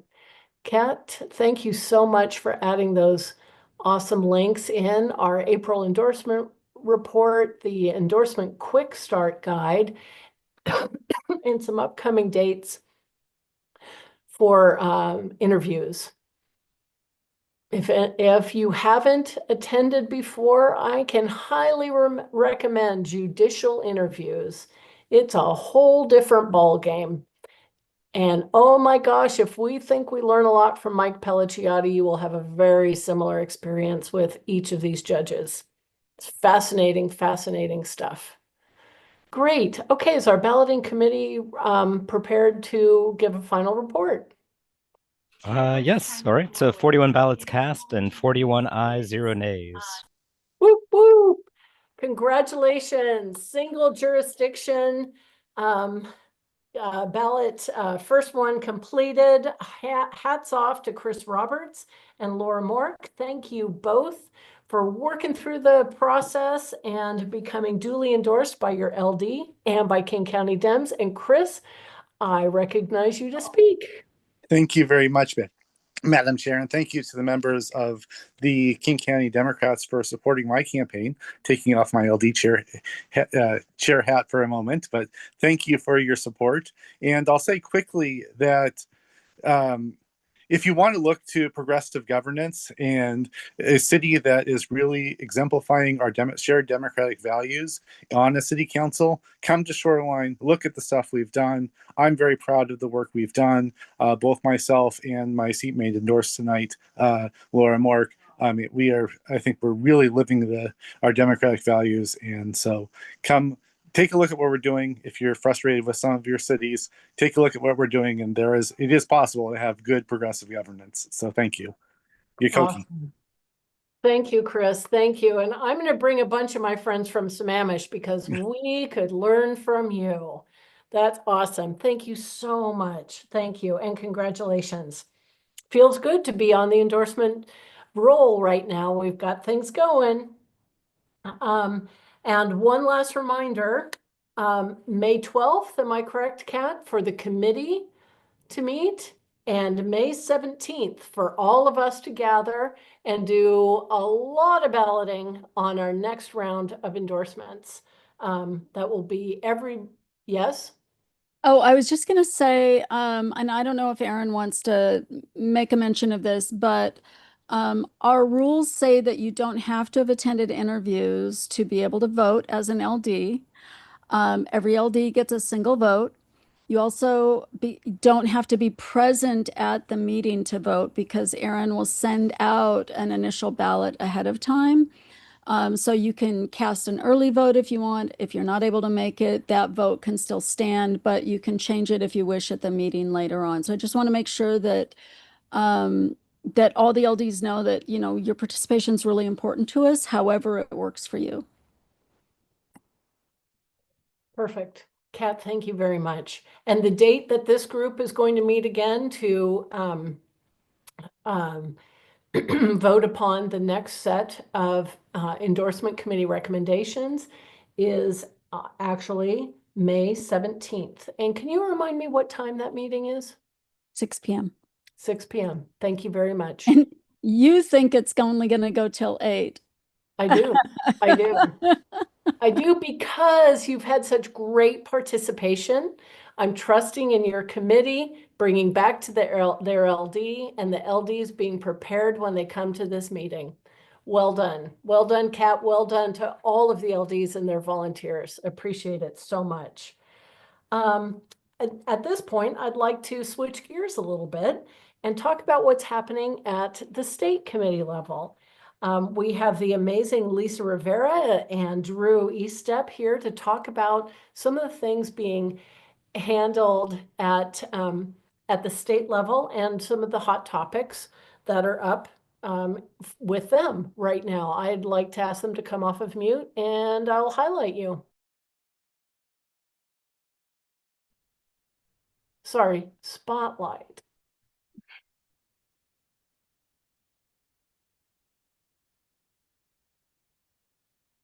Is Drew here?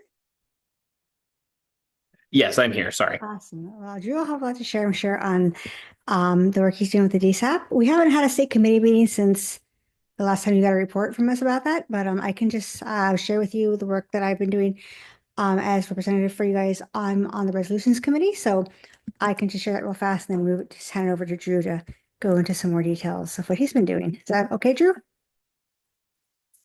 Yeah, go ahead. Awesome. All right. So the resolutions committee met on April 16th. There was 24 resolutions that we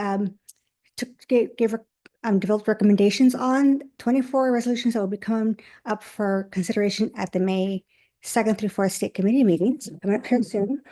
I'm going to put a link in the chat if you want to look at those resolutions. Again, 24 of them. So the meeting went longer than expected, but it was really good.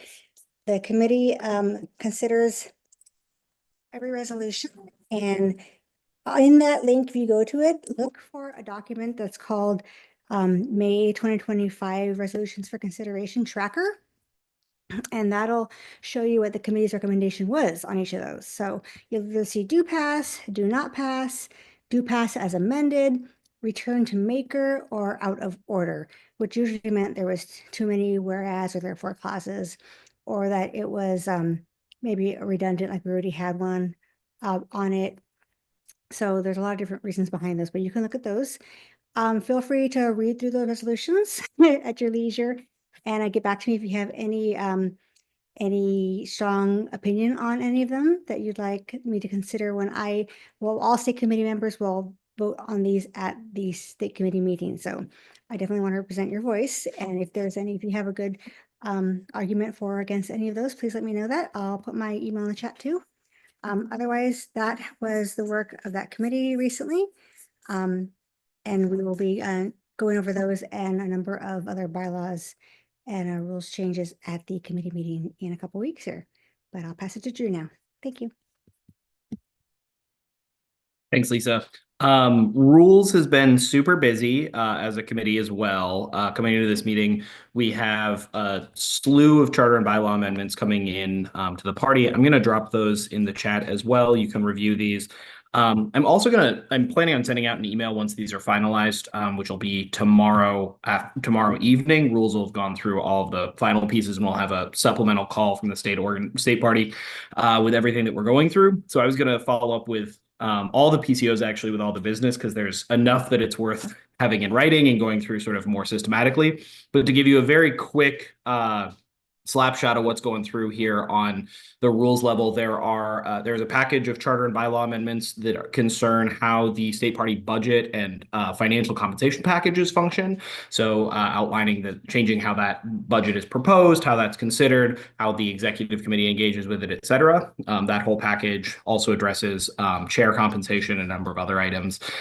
So that all is sort of one bucket. The second really big bucket is around the rules for constituency caucuses, which are being overhauled, and I have two separate proposals coming in. One that aims to sort of change how issues councils basically break out the idea of the environmental caucus and similar sort of non-immutable trait characteristic caucuses function. And then another proposal that expands caucus membership to all of the caucuses. So all the caucuses would have seats on the SCC. That debate's going to happen tomorrow night at the Rules Committee. So there's sort of a bunch going on in that conversation. The third big conversation going on is the ability for the state party to hold their state committee meetings virtually instead of in person. This is one that's sort of a longer running conversation. But the committee discussed this last Saturday. Glue wanted to sit up because he thinks it's dinner time. Sorry, everyone. But virtual meetings are under consideration. That is a really long running conversation. That bylaw amendment to allow virtual meetings for the SCC did not get a do pass recommendation unanimously. There was a proposal for a do pass recommendation, got a unanimous vote against that on the basis of concern that it would disenfranchise people who are new to the party from participating effectively at the SCC. But that's a long running balancing act of accessibility versus new folks joining the organization. So that's expected to be a long-running conversation. And then that is all on the bylaw front. The second big piece that's in consideration is the delegate selection and affirmative action plan. As Lisa noted, the 46th has been doing a great job engaging on this front, but let me throw in the chat as well there. That plan has been up for public comment now for about a month. You can find the plan and the public comment form here. It is open through the end of this week, assuming rules can actually get to it. There is some conversation about, currently they're scheduled to meet on Saturday and get to run through that plan. There is some conversation about whether that plan will actually be adopted at this upcoming meeting. There's enough other business going on that it is, and the DSAP is one of the only things, the delegate selection affirmative action plan is one of the only things that does not actually definitely need to get passed at this meeting. So there's sort of ongoing conversation around pushing that to September. Based on what I've seen in central committee meetings, I would not be surprised if that plan gets pushed off to September. I would expect that it is a big enough document that it may not be considered at this meeting. So keep that in mind as you're reviewing that. But if we can get through it, we certainly will. The last pieces that are getting considered at the SCC, just to mention really quickly, is there is, as I mentioned at the last meeting, a vote builder resolution that calls to set vote builder pricing for all candidates statewide to $0. So no fee for all vote builder candidates. That is a discussion, I think, to sort of let everyone know. I currently am planning to vote no on that proposal simply because setting vote builder to 0 is incorrect. I think there's a long conversation to be had around how to price it in rural areas, red areas, and areas for candidates that have less resources, but that's a different conversation than vote builder being free for all candidates everywhere, right? So there's a lot of discussion there, but that'll be a primary point of conversation. The second one is the state party's budget that Lisa, I think, has more information because she's been on the executive committee on, but the budget's being proposed for the full 2025 session or cycle, the remainder of 2025, I should say. And there was just a budget overview conversation around that. I'll put a little more in that on the email I send out. There's some more information I'm sort of waiting to see, including primarily actuals of sort of where we're at after Q1 before making up my mind on what the budget actually looks like. That's sort of all the pieces I wanted to cover. I know that was a little slap shot. I was sort of expecting either a little less time for the front end or a little more time for this report. I was just in the middle of finalizing making dinner. So sorry, everyone, on a little bit of confusing report, but I'll be sending an email again with all of the pieces of business and happy to answer any questions and discuss offline. I'm going to throw my email in the chat again, just so folks have it on hand again in case they want to chat, and happy to answer questions here as well. Thank you. We do have at least one question, and I welcome Lisa to come off of mute. As Drew has mentioned his thoughts on the $0 vote builder, I wonder if you have thoughts as well. Regarding the vote builder resolution? Yeah, so I do agree with Drew on that one. I'm worried that that it's not taking into account the cost of the state for the access. I also worry, and I think I'm definitely open to different arguments on this, but that it could open the door to people kind of abusing our use of it there by anybody could just put a D in front of their name and get free vote builder access. And that's something I think we could see more on some more of the local, smaller level campaigns, because bigger names, might be more wary to do that. But I think some people could probably try to slip through with that. And I just worry that that's going to open it to abuse. So I definitely want to hear the arguments, though, for and against. And anybody, again, I'm going to put my email in the chat there. Anybody who has any opinions or feedback on that, please let me know. Thank you. And thank you so much for your willingness to hear our thoughts. That state meeting, when this will be discussed, is in a week and a half. Is that correct? May 3rd and 4th in Tacoma? Great. So any thoughts we have for Drew and Lisa, shoot them some emails soon.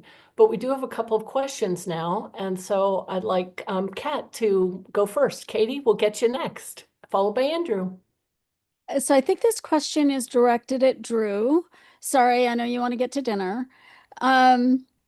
What for the LDs, for someone like me who's still relatively new to the process, what is the implication for a legislative district of state level rules or bylaws changes? Is it easier then for an LD to adopt them once the state has, or does it roll downhill, or what is there? Yeah, that's a really good question. The short answer is that the local organizations' bylaws can't conflict with the state charter and bylaws, but they do not organically force items on you, right? So if the state says, for instance, we need a 30-day notice requirement at the state, right? That doesn't mean all local parties need 30-day notice requirements. That just means the state has 30-day notice requirements. But if the state charter says that all organizations can't be required to charge dues, which is a current provision within our charter. That does apply to all local party organizations, that they are then forced to be able or they are forced to interact with those pieces. I think all of the charter and bylaws amendments, if I'm remembering off the top of my head correctly, do not have impact on local party structures in any way. They are all relevant only to the state organization. Oh, that's actually a complete lie. I forgot one of the bylaw amendments we're talking about. So sorry. There's one other I forgot to mention, which authorizes the use of PCO voting for reorganization meeting or PCO proxy voting for reorganizations and legislative vacancy meetings. One of the things we saw in the last round of vacancy meetings was the conversation around accessibility was quite sort of tenuous. And so as a result, adding additional layers to that to make sure that folks could join in that proxy portion, that would apply to local organizations if that ends up passing, to allow proxy organization or proxy voting for PCOs at organizational meetings. Otherwise, I think all the rest of them would not apply to local orgs. Thank you. Thank you, Drew. Katie, you're up next. Thank you. And I just saw you have your email address in the chat, Lisa. Maybe this was better to follow up offline, but I'm wondering if you can confirm if the return to maker resolutions are just because you've already had your vote to recommend, they're now the only opportunity would be for the next state WSCCC meeting. Is that correct? If we revise it? Yeah, so return to maker, it was kind of and I'm new to resolutions committee, so I'm sort of trying to figure out the strategies behind some of these choices. Like return to maker and out of order sometimes are the same thing, but sometimes it's like, well, we have hope for this one to get fixed, so we'll return it to maker, see if they can fix it up in time for the next state committee meeting. It can't get in enough for this one unless you do the emergency, steps to do it in. But yeah, some of them like that, and some of them were because there were several on the same topic, and we approved one, so the rest of them were just, either out of order or return to make. There was different reasons for different resolutions, but I think there was one you guys had, I think on the trans rights ones. Was that yours? That had one that was actually cribbed from a different LDs, so that but that one it looked like approved with amendments. Okay, yeah. Yeah, there were two. One was out of order, the governor urging the governor to do progressive revenue. And then another one that was return to maker, and that one was on transportation. It was on transportation projects. Okay, yeah, I'll look into that one, and if you want a better explanation for what happened to that, and I can get back to you. Thank you. Okay. Thanks very much. Hi, Andrew. What's your question for Drew and Lisa? Yeah, I think this is I don't know if any of you have heard from any of the DNC state committee or anything regarding the DNC Vice Chair David Hogg and his attack on current incumbent elected members. And as a Black person, as someone in the state Black caucus, he's indirectly attacking minority women, people of color, elected officials in DC. And I don't know what one thing I would like is, as any DNC state committee made a statement about that for those that voted for him, have they said anything regarding their stand still on voting for him and standing behind him on this very thing? Because he was the only one that refused to sign a neutrality agreement as a DNC official. I can say real fast, I haven't heard anything. I did read that article. I heard the idea here of what's going on. Sophia Dannenberg is here. She might be the better person to answer this question. I don't know if Drew knows something I don't, but she's one of our DNC reps, and that might be a great opportunity if you want me. Is it okay, Beth, to see if? Oh, absolutely. Every expert in the room. Sophia, any thoughts for us? Sure. I thought I saw Sharon here, but she must have had to drop off. I haven't seen any official statements except the one that we saw from the chair that essentially said, we don't really agree with it, but it's his prerogative. So I haven't seen any sort of pushback. I will also say that I don't think, I'll have to pull it. I have all of the votes, but I don't actually think that any Washington State DNC member voted for him.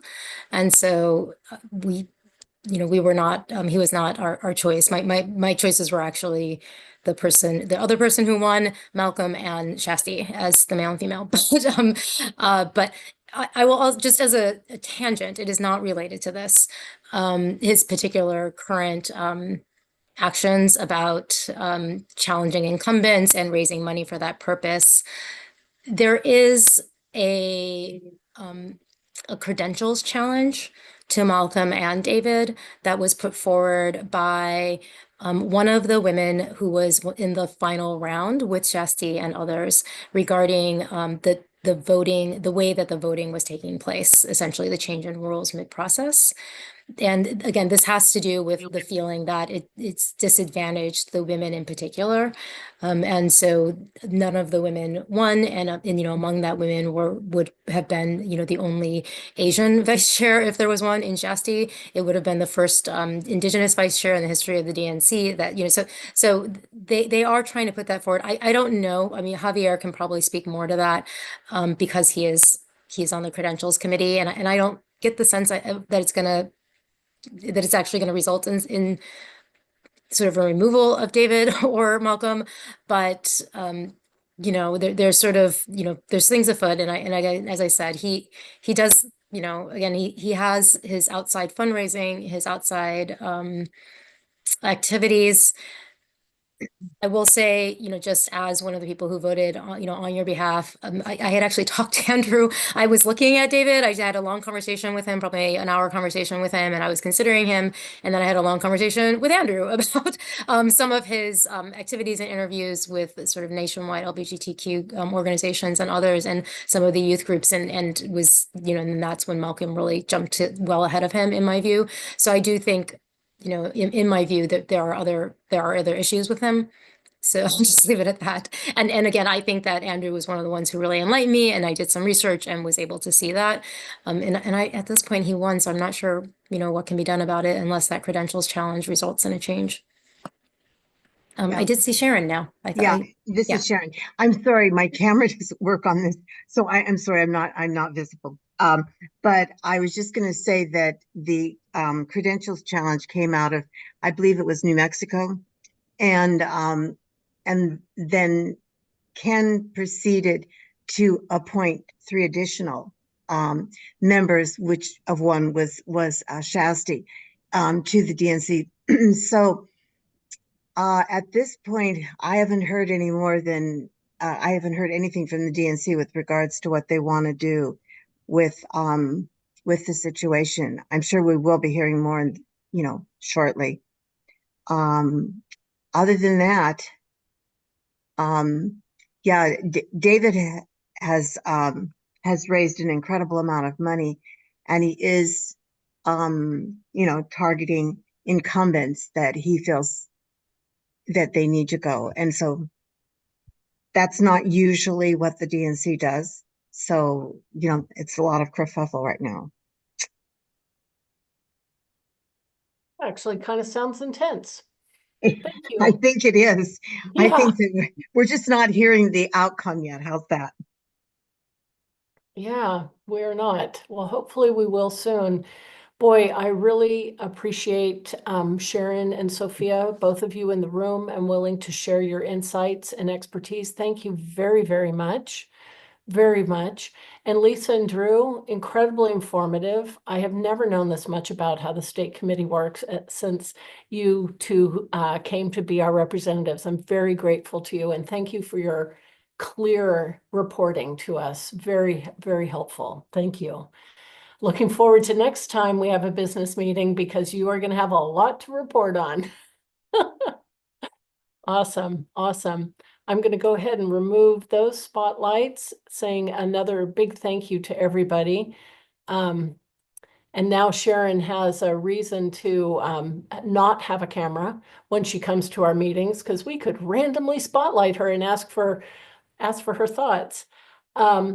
I'm going You to. can still have my thoughts, Beth. You just may not have my picture. How's that? I'll work on getting the camera fixed. How's that? Oh, I would love it. That sounds great. Well, we're just gonna put that as a perpetual agenda item. Thank you, Sharon. Thanks.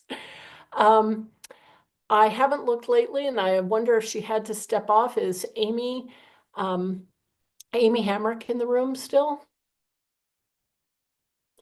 Amy is, I didn't think so. I thought she had to go. Thank you, Kat. Amy is our PCO chair, and she was simply going to ask you to please attend her monthly PCO meetings. Ours this month will be canceled. There's a conflict for us, but typically the 4th Thursday of the month, Link is wide open for all the PCOs. We've had 60, 70, 80 PCOs in the room to learn about what happens at this meeting. So it's just one more way that we can have a flow through of communication and spread the word far and wide and engage with PCOs who don't have quite as many ways to engage with us at this level. Keep them there and hopefully raise them up to that next level of leadership. That's what we're always hoping for. That would conclude all of the committee reports. I'd like to turn us over to new business, and I know that I'd like to start our new business with the first thing I started the night with, and that was a discussion of the election results of tonight. Charlotte, Kane Amaro, I think you've been tracking that for us. Would you mind coming off of mute and sharing what you learned? Yes, thank you, Madam Chair. Polls have been closed for, well, they're not polls, but voting has been closed for 17 minutes. And I have preliminary results courtesy of our friends at King County Elections. The countywide measure, which is the one that everybody had on their ballot, which was the APHIS finger and palm print database, is passing 59% in favor, 17% turnout countywide. And then we had some school district propositions. One in Enumclaw, that one is failing, 45 to 54. The Mercer Island one had special requirements. It's one of those ones that's a 60% yes vote and a turnout of at least 40% from the 2024 general election. They are meeting the turnout requirement, but they are not meeting the 60% requirement. It's passing 56 to 43, but they're still floating just below that 60% threshold.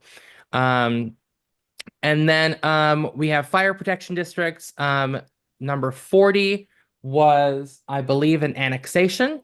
I used to live in district number 40. And the requirement there was a majority of registered voters in the district. There are 14,000 registered voters in fire protection district number 40, which means they would need a turnout of votes in favor at least 17 or 7,000 and something. That's not happening. The yes votes overwhelmingly in favor, 80 to 20, but there's only been 2,500 votes counted.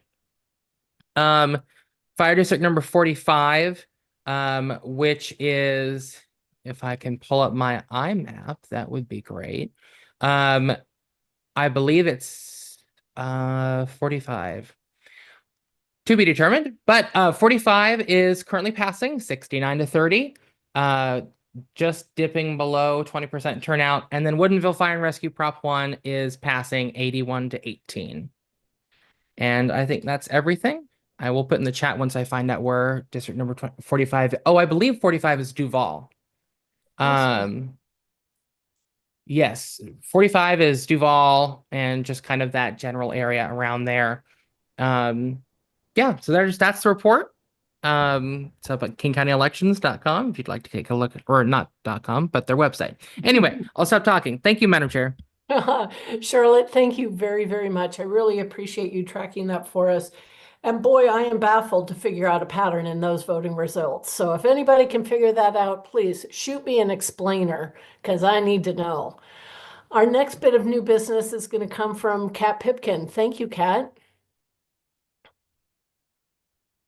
Thank you, Beth. Our friends at Fuse Washington have an opposition table that is a statewide table working on opposition training, activist training, etc., to fight back against the Trump administration. And they are doing, on May 3rd, they're doing an activist training in Seattle. So it's great for us if people are interested. It's from 1 to 3 p.m. It is in downtown Seattle, and I'll drop a link into chat about what some of the sessions are and what you can do while there.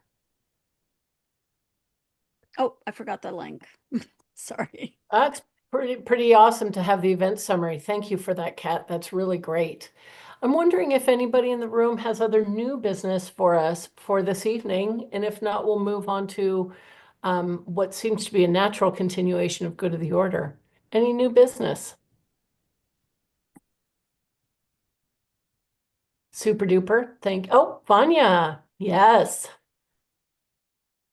Hi, I just wanted to mention May Day, just so everyone has May Day. I can send you the flyer, and I'm not trying to mix business with pleasure, which is being a Democrat. But I can send you the official flyer to share out. I do know it's meetup at 12 p.m. at Cal Anderson Park, and then the march will begin there. But there is an official flyer, but that's really all that's shared on the flyer. And obviously there's different orgs that are going. And so I just figured this group would be great to share that, since I know we all support May Day. So it's May 1st, 12 p.m. Cal Anderson meetup. March will start at 1. So I'll send you the flyer, but I just wanted to go ahead and share that to the whole group tonight. Awesome. Thank you. And if you have a link that you want to pop in the chat, please do drop it in. Please do. That's great. Well, this is a natural transition now to more good of the order. And I wonder if anybody has any other thoughts to share with good of the order. I know that if we were in the 5th LD, Tim Noonan would be telling us about the elk at their roaming. And so I'm wondering, we can get right down to local business like that if anybody else has any other thoughts. I'm loving seeing folks saying that they're planning on attending the May Day March. It's an important thing for us to remember. Keep it a part of our life. Hi, Bunny. Are we as a organization going to do anything for Sarah Perry, send flowers, send a card, do anything like that? I think we absolutely should do that. Does that need a motion? Do I need to? No, I don't think so. Good. I think that is a double good of the order. Thank you. Thank you. Thank you for thinking of that, Bunny. I appreciate it. Hi, Julie. Well, Bunny sort of beat me to it. So that was going to be one of my questions, is if we were going to do something like that. And then just piggybacking on, I don't know, and many of us know Bill Ramos from a political or maybe a friend perspective, but I don't know if people know he was also a dance instructor. And my husband took dance classes from him. I think it was sometime before 2006 when we met.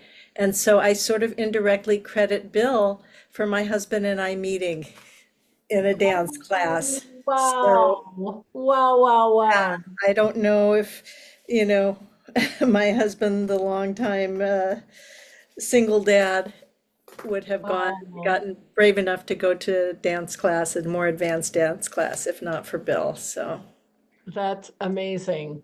That is amazing. But I hope we do something to help, and acknowledge Sarah and her loss. Thank you. I'll make sure that it's the services are made available to all of us. I will note that I've been having a great time with these Coffee with the Chair events each month. And the next Coffee with the Chair, I was hoping to be on the 18th in the north part of our county at Third Place Books at Lake Forest Park. But I got a text during this meeting that that's possibly the day of his memorial. So we're going to be a little soft on the next Coffee with the Chair.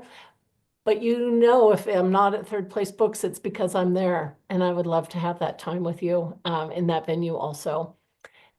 Thank you, Holly, for waiting while I ramble. You have the floor. I just wanted to put it out there if anyone feels like protesting on Saturday, and tell you again, at the landing right outside Red Robin on the sidewalk from 12 to 1, we have a lot of signs. Definitely bring one if you have a particular issue you want to highlight. It's just a standing protest. It's a lot of camaraderie, a lot of people that think the same, people that share your values. I've heard from a lot of people that they just felt a lot better after being at a protest and making their voices heard. So come on out, 12 to 1 on Saturday by Red Robin at the landing. by Red Robin at the Landing. I love it. And that's easy off the highway and excellent parking too. Lots of parking, yep. Yeah, yeah, you found a great spot for it. Thank you, Holly. And thank you for welcoming us into the 11th LD's protests. Good to have all of us rally down there for you. Sure. Thanks. Do we have any other good of the order? Seeing none, except for Tim Burns having a big stretch. I thought it was a hand raise, but no, man, he's psyching me out there. Oh, yay, Andrew does have. Thank you, Andrew. Yes, this is a call for help, please. If anyone, I know this is last minute, but if anyone is a graphic designer or knows a graphic designer, we need one urgently, please, to help like 2 or 3 samples for the Pride theme for this year. We are really trying to be in community, especially with the attacks on the LGBTQ plus community, and let people know that we as Dems, we are doing something. So we are going to participate in the Pride Parade this year as always. And we want this time around to raise money through selling of shares, but also be out there in the community. So please, I'm going to put my email in the chat. Please reach out to me. Thank you. Awesome, super. Thank you, and a great reminder. Thank you. Hi, Julie. Yeah, one more, and then I'll shut up. PSARA, Puget Sound Advocates for Retirement Action, is having a rally / protest tomorrow, Wednesday, the 23rd at 1 p.m. in the Seattle Social Security office, the one up on Aurora, 13510 Aurora Avenue North. I will see if I can go to their website and post something. I just got this message through a Signal channel for North Seattle Progressives, and it does not copy and paste. But I will look up and see if I can find something on PSARA's website. I'm a member of theirs, but I haven't looked at my emails lately, so.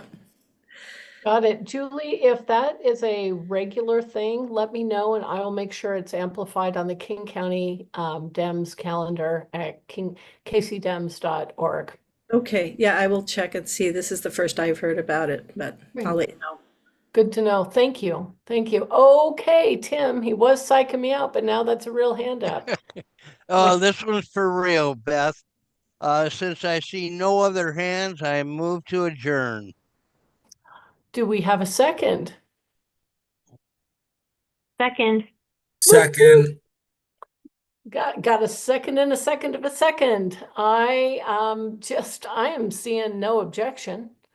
So I think all of us in favor of adjournment need to just wave a goodbye and say thank you very much for an awesome evening together. And thank you especially for your support of me, Sarah, all of Bill's special people, and all of us out here in the 5th. Gratefully appreciate your help. Thank you. Thank you. Thank you. Thank you. Bye. Love my Dem family. Good night. Good night, everyone. Good night.